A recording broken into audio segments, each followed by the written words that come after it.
protection justement ainsi que la conservation du patrimoine. Ça, c'est un sujet très important ici, en particulier pour nous en Égypte, un pays très riche en monuments, en héritage culturel. Nous avons le plaisir d'avoir avec nous en ligne en direct, on l'espère bien, Monsieur Yousri Abdallah, qui est un expert en tourisme. Bonjour Monsieur Yousri Abdallah. Bonjour à tous. Voilà, justement pour commencer, avant de parler de la Journée internationale du patrimoine, c'est l'occasion certainement de parler des momies qu'accueille le Musée national de la civilisation, justement. À partir d'aujourd'hui, les visiteurs pourront justement apprécier les momies royales de 18 pharaons et 4 reines. Oui, c'est vrai, aujourd'hui, à l'occasion de cette Journée internationale du patrimoine, le musée ouvre ses portes pour les visiteurs de pouvoir apprécier et admirer 14 parmi 22 momies qui ont été dévoilées, qui ont été préparées pour être présentées au public. 14. 14 seulement. Pourquoi? Ils n'ont pas tout fini concernant la préparation de 8 autres momies. Pour pouvoir être dans leur nouvel abri. Alors, justement, cette édition de cette année, donc de la Journée internationale des monuments, est intitulée Passé complexe, futur divers. Est-ce que c'est notre cas? Est-ce que justement ce passé complexe et varié que nous avons va nous permettre d'avoir différentes visions futuristes de notre futur? On espère bien. On espère bien, surtout depuis 1982, quand l'UNESCO a désigné ce jour pour pouvoir célébrer une journée internationale des monuments et des sites. Ça permet de conserver, de protéger ce patrimoine culturel et humain. Alors on espère vraiment un futur divers qui va être vraiment le résultat de tout ce passé de l'humanité. Très bien. Justement, une journée célébrée depuis 40 ans. Cette année-ci, c'est le 40e anniversaire justement de cette journée. Qu'est-ce qui marque cette journée, Monsieur Yousri? C'est-à-dire comment est-ce qu'on célèbre? C'est-à-dire c'est bien de fixer une journée pour justement rappeler les gens de l'importance de ce patrimoine culturel, mais comment est-ce que cette journée est marquée? Est-ce qu'il y a des festivités? Et si je ne me trompe pas, il y a certains musées en Europe qui ouvrent leurs portes gratuitement au public à cette occasion. Est-ce que c'est le cas par exemple ici en Égypte? Est-ce qu'on a des festivités, des célébrations particulières? Sûrement, c'est une journée très très importante. Il faut bien encourager les gens à pouvoir visiter tous les musées internationaux dans tous les pays du monde. Et ça permet de faire un échange et de confirmer que c'est vraiment une fête de valeur.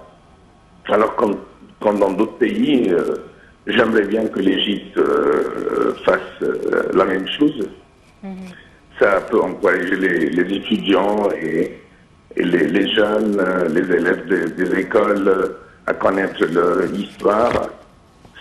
Sûrement comme en Égypte spécialement, on a vraiment une vaste histoire, une vaste civilisation. On ne s'arrête pas seulement à l'histoire pharaonique, mais vous le savez bien, l'histoire de l'Égypte grecque et romain et copte et musulman et l'Égypte moderne, l'Égypte contemporaine, de jour au jour, on avance bien.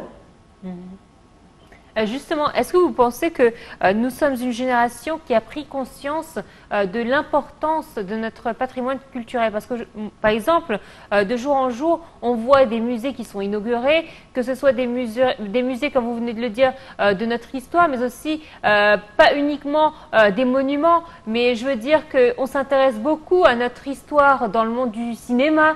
On s'intéresse beaucoup à notre histoire dans notre histoire, on va dire, géographique, avec comme le panorama du 6 octobre. Bref, on a réussi à mettre en valeur les choses qui nous tiennent le plus à cœur.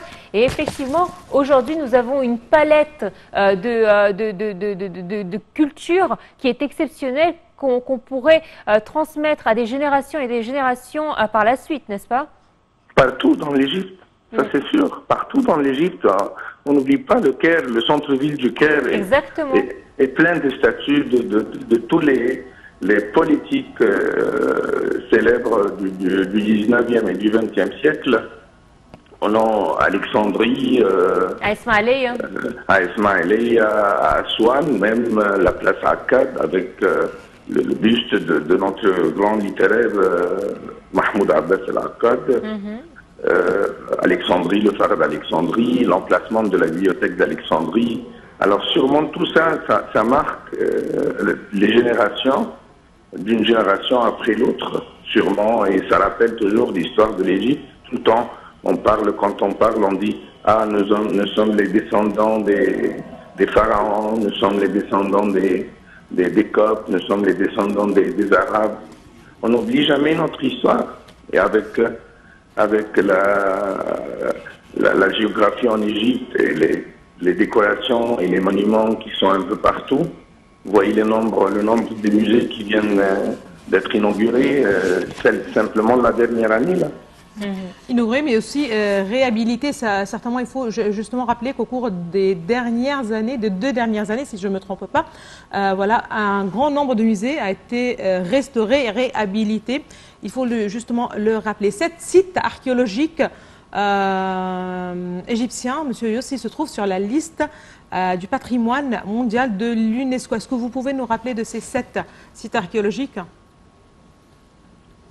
Les 7 sites archéologiques qui sont marqués sur la liste du patrimoine mondial de l'UNESCO, oui, justement. Dernièrement, c'est le musée égyptien des antiquités, là, qu'on a préparé grâce à notre ministre, M. Khaled El-Anani, d'enregistrer le musée égyptien encore parmi ces sites. Oui, parce qu'il vient de fêter le centenaire donc de la place Tahrir. Et effectivement, il a une valeur très particulière. C'est vrai que nous avons toujours marqué l'histoire de par nos sites. Nous avons les 7 merveilles du monde de l'époque de l'Antiquité. L'Égypte faisait partie de cette liste. Ensuite, lorsqu'on a fait une liste beaucoup plus moderne des 7 merveilles du monde, l'Égypte était également dans cette nouvelle liste. C'est vrai que même dans les livres d'histoire à travers le monde, nous ne pouvons pas ne pas parler de l'Égypte et de son histoire immense. Aujourd'hui, il faut le dire, c'est une fierté, c'est une campagne publicitaire que nous ont offert nos ancêtres, qu'on puisera jusqu'à la fin des temps, j'imagine.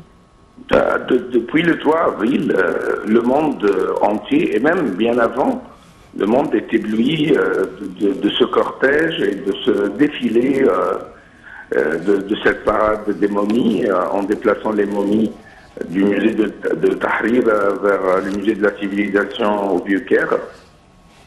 Et on en parle toujours, on est vraiment fiers de notre pays et actuellement de nos chefs d'État. Et vraiment, on est fiers d'avoir un ministre qui veut avancer et qui veut vraiment remettre l'Égypte à sa vraie place. Avec tout cet effort. Vraiment un grand merci à tout le monde, vraiment. Voilà, un pays riche en antiquité, mais il faut justement rappeler aussi que les fouilles nous révèlent encore plus de trésors. Il y a quelques jours, un peu moins de 2 semaines, c'est toute une ville ensevelie qui a été révélée, découverte à Luxor, des travaux de fouilles qui ont commencé il y a 1 année, et justement toute une cité avec qui nous démontre aussi les rituels du quotidien dans l'Égypte pharaonique. C'est vrai, tout le temps ça ne s'arrête pas les fouilles. On n'a jamais arrêté. Quelle est la particularité de cette cité ensevelie, Monsieur Yosri? Cette cité vraiment représente une ancienne civilisation qui dépasse aux environs 4000 ans, il y a 2500 ans avant Jésus-Christ.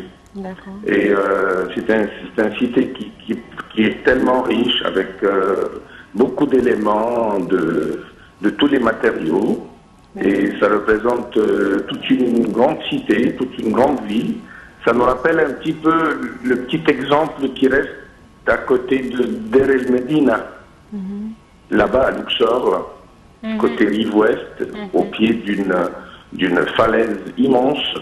On a un site funéraire qui représente des hypogées, des architectes. La ville des ouvriers, si je me trompe pas. C'est bien ça. À côté de ça, il y avait un petit exemple, mais cette dernière découverte, c'est vraiment vaste, immense. Je crois bien que ça va faire toujours l'écho pour rappeler à nouveau le tourisme. Comme vous savez, le tourisme est vraiment une source économique très importante. Effectivement, Monsieur Yousri Abdallah, merci à vous d'avoir été des nôtres. Je rappelle que vous êtes expert en tourisme. Merci à vous d'avoir participé à notre programme pour nous parler de cette fameuse journée du patrimoine mondial et consacrée donc aux monuments et aux sites.